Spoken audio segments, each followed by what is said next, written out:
নমস্কাৰ প্ৰিয় দৰ্শক, প্ৰজ্ঞান ইউনিভাৰ্ছ চেনেলত আপোনালোকক সকলোকে স্বাগতম জনাইছোঁ। প্ৰিয় দৰ্শক, যদি আপোনাৰ ৰাশি মেঘ ৰাশি বা আপুনি মেঘ ৰাশি জীৱনৰ সৈতে জড়িত, তেন্তে এই ভিডিঅ'টোত আপোনাৰ বাবে অতি বিশেষ হ'বলৈ গৈ আছে।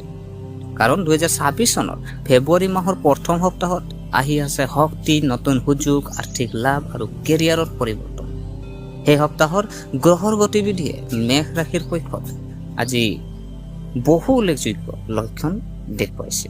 কিন্তু মনত ৰাখিব, য'ত সুযোগ আছে তাত কিছু সাৱধানতাও আৱশ্যক হ'ব। গতিকে আৰু পলম নকৰাকৈ আমি জানো আহক যে মেঘ ৰাশিৰ সাপ্তাহিক ৰাশিফল। প্ৰিয় দৰ্শক, 2026 চনৰ 2 পৰা 8 ফেব্ৰুৱাৰীৰ সম্পূৰ্ণ সাপ্তাহিক ৰাশিফল যদি চোৱা হয়, কেৰিয়াৰ, ধন, স্বাস্থ্য, প্ৰেম, শিক্ষা আৰু শুভ প্ৰতিকাৰ ধৰি মেঘ ৰাশিৰ প্ৰকৃতি চাওঁ আপোনাৰ মেঘ ৰাশিৰ স্বাভাৱিকতে সাহসী, আত্মবিশ্বাসী, নেতৃত্বমুখী আৰু দ্ৰুত সিদ্ধান্ত গ্ৰহণকাৰী। প্ৰত্যাহ্বানক ভয় নকৰে, বৰঞ্চ সেইবোৰক কেনেকৈ সুযোগলৈ ৰূপান্তৰিত কৰিব লাগে জানে। আৰু এই গুণে এই সপ্তাহত আপোনাক আনৰ পৰা পৃথক কৰি তুলিব। এই সপ্তাহৰ গ্ৰহৰ আভাস আমি যদি চাওঁ, এই সপ্তাহত আটাইতকৈ ডাঙৰ গ্ৰহ পৰিৱৰ্তন হ'ব।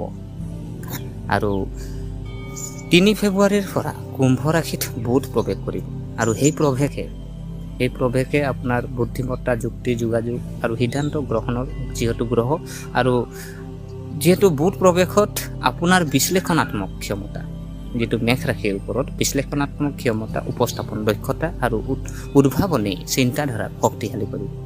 ইয়াৰ উপৰিও মংগল আৰু শনিৰ অৱস্থানে আপোনাক কঠোৰ পৰিশ্ৰম, অনুশাসন আৰু দীৰ্ঘম্যাদী পৰিকল্পনা কৰিবলৈ অনুপ্ৰাণিত কৰিব। প্ৰিয় দৰ্শক, এতিয়া আমি জানো আহক কেৰিয়াৰ আৰু ব্যৱসায়। এতিয়া আটাইতকৈ গুৰুত্বপূৰ্ণ বিষয়টোৰ বিষয়ে যদি কওঁ, কেৰিয়াৰ আৰু ব্যৱসায় নিয়োজিত যিসকল আমাৰ বন্ধু বান্ধৱী আছে, এই সপ্তাহত নতুন চাকৰিৰ প্ৰস্তাৱ, প্ৰমোচনৰ কথা বা নতুন দায়িত্ব এটা পোৱাৰ লক্ষণ দেখা গৈছে। বিশেষকৈ সপ্তাহৰ মাজভাগৰ পিছত, অৰ্থাৎ বুধবাৰৰ পিছত আপোনাৰ কাম যেনে পুনৰ শুদ্ধ পথত আহিব। চৰকাৰী চাকৰি বা চৰকাৰী কামত থকা সকল সফলতা লাভ কৰিব পাৰে। ফাইল, নিবিদা, আদালতত বা চৰকাৰী অনুমোদন। ব্যৱসায়ত জড়িত সকলৰ বাবে যদি কিছুদিনৰ পৰা আছে ব্যৱসায়ত বাধা, পেমেণ্ট আবদ্ধ হৈ পৰিল বা ক্লায়েণ্ট অস্বীকাৰ, তেতিয়া এই সপ্তাহটো এটা টাৰ্ণিং পইণ্ট হ'ব পাৰে। কিছুমানৰ চাব ব্যৱসায়ত বাধা আহি আছে বা পেমেণ্ট আবদ্ধ হৈ থকা বা ক্লায়েণ্ট আপোনাৰ অস্বীকাৰ কৰিছে, তেওঁলোকৰ বাবে আপোনাৰ কি হ'ব, টাৰ্ণিং পইণ্ট হ'ব পাৰে। পুৰণি ক্লায়েণ্টে আপোনাৰ ঘূৰি আহিব আৰু নতুন চুক্তি চূড়ান্ত হ'ব পাৰে। অংশীদাৰিত্বই স্পষ্টতা লাভ কৰিব। আপুনি বুধবাৰৰ পিছত ব্যৱসায়ৰ উত্থান দেখা যাব। আপুনি পাৰিলে আৱেগৰ ওপৰত ভিত্তি কৰি সিদ্ধান্ত ল'ব নালাগে। তথ্য আৰু গণনাৰ ভিত্তিত সিদ্ধান্ত লোৱা। বিত্ত আৰু ধন যদি চাওঁ, এই সপ্তাহটো টকাৰ ফালৰ পৰা যথেষ্ট হ'ব। আয়ৰ নতুন উৎস দেখা গৈছে। পাৰ্শ্ব আয়, কমিশ্যন বা প্ৰমোচন লাভ কৰাৰ সম্ভাৱনা প্ৰবল দেখা গৈছে। ৰিয়েল ইষ্টেট আৰু লেনদেন, ক্ষুদ্ৰ ৰিয়েল ইষ্টেট বিনিয়োগ, মাটি বা প্লটৰ চুক্তি, বাহন বা বৈদ্যুতিক ক্ৰয় সময় অনুকূল দেখা গৈছে। কিন্তু মনত ৰাখিব, কোনো বৃহৎ বিনিয়োগ কৰাৰ আগতে বিশেষজ্ঞৰ পৰামৰ্শ লওক আৰু নথিপত্ৰ পৰীক্ষা কৰক। সপ্তাহৰ শেষত সাৱধানতা, যিহেতু শনিবাৰ আৰু দেওবাৰৰ আশে-পাশে অতিৰিক্ত খৰচ বৃদ্ধি পাব পাৰে। এইখিনিত আপুনি সাৱধান থাকিব যে শনিবাৰ আৰু দেওবাৰ এইখিনিত আপোনাৰ অতিৰিক্ত খৰচ বৃদ্ধি পাব পাৰে। আপুনি শ্বপিঙত হওক, অপ্ৰয়োজনীয় বজাৰ কৰা, ধন ধাৰে দিয়া, ইয়াৰ পৰা আঁতৰি থাকক। প্ৰেম আৰু বিবাহিত জীৱন যদি চাওঁ, প্ৰেমৰ জীৱনৰ বাবে এই সপ্তাহটো ইতিবাচক। সম্পৰ্কত নতুনত্ব, আৱেগিক সংযোগ, একেলগে সময় কটোৱাৰ সুযোগ, কিন্তু খঙৰ পৰা আঁতৰি থাকক। খৰখেদা আৰু ইগ' এটা সৰু যুক্তি গুৰুতৰ ৰূপলৈ বৃদ্ধি পাব পাৰে। গতিকে ধৈৰ্য আৰু অনুশাসন অতি প্ৰয়োজনীয়। বিবাহিত জীৱন যদি চাওঁ, বিবাহিত মানুহৰ বাবে ঘৰত শান্ত পৰিৱেশ, পত্নীৰ পৰা সমৰ্থন, পৰিয়ালত সন্মান, অভিভাৱক আপোনাৰ কাম আৰু সিদ্ধান্তক লৈ গৌৰৱ অনুভৱ কৰিব। শিক্ষা আৰু ছাত্ৰ ছাত্ৰী এই সপ্তাহটোত যদি চাওঁ, শিক্ষা আৰু ছাত্ৰ ছাত্ৰীৰ বাবে অত্যন্ত উৎপাদনশীল, একাগ্ৰতা বৃদ্ধি পাব, স্মৃতি শক্তি মজবুত হ'ব, কঠিন বিষয়বোৰ বুজিব পাৰিব।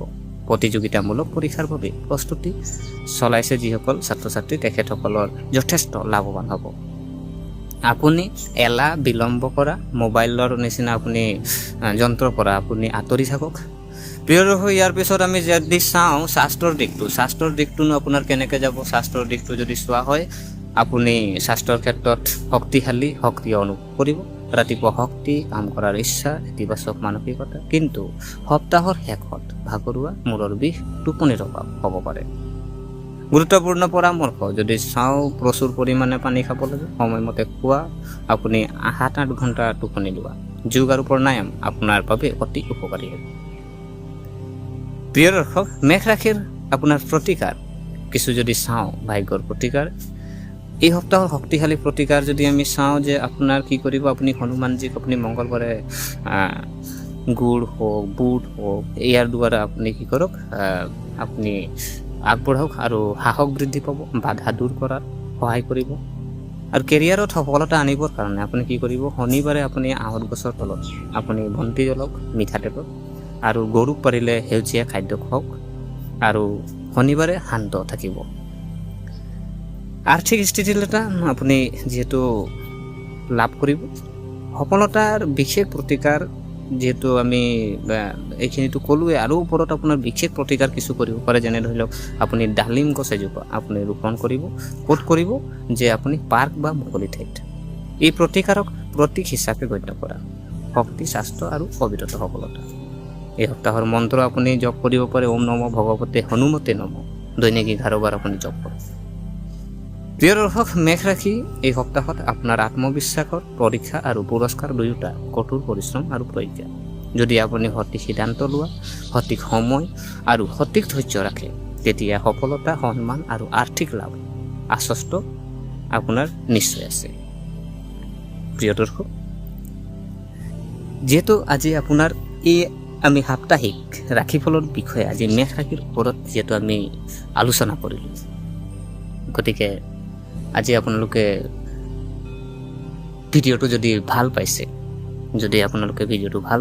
তেনেহ'লে ভিডিঅ'টো আপোনালোকে লাইক এটা কৰিব, আৰু যিমান পাৰে আপোনালোকৰ বন্ধু বান্ধৱী হওক, আপোনাৰ পৰিয়াল হওক, সকলোৰ লগত এই যিসকল মেষ ৰাশিৰ আপোনালোকৰ বন্ধু বান্ধৱী আছে, তেখেতসকলৰ লগত আপোনালোকে ভিডিঅ'টো শ্বেয়াৰ কৰিব, আৰু কমেণ্টত জয় হনুমান আপোনালোকে কমেণ্ট কৰিব।